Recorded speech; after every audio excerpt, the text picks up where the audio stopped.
Hi, I'm a horse person and I've always been a horse person. Today on SBS World Movies was Farlight. Now, I've watched this movie, I don't know how many times, but and it always brings me to tears every time I watch it. It's probably one of my favourite movies, next to The Man from Snow River and National Velvet and International Velvet and so on.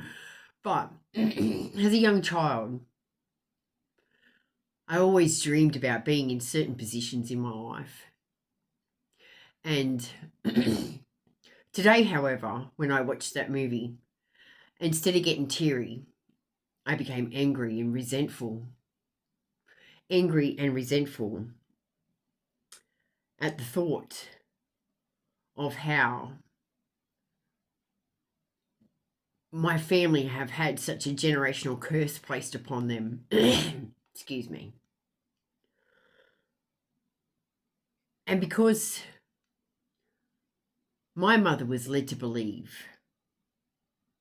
that she would be nothing or a nobody, she then instilled that within her own children, and in turn would hope that I would instill it into my own.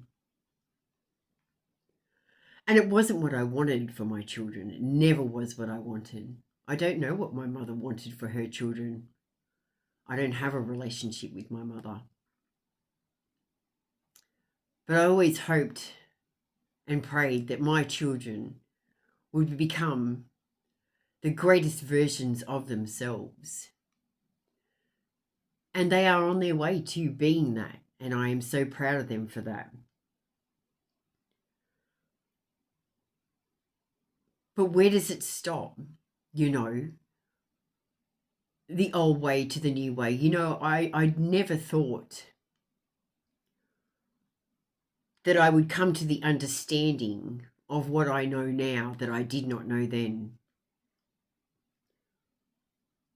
And I forgive her wholeheartedly.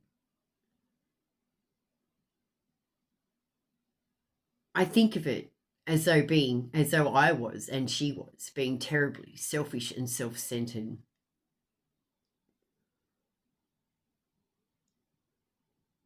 But she chose to be nothing more and hide behind all that she had endured on her journey in life.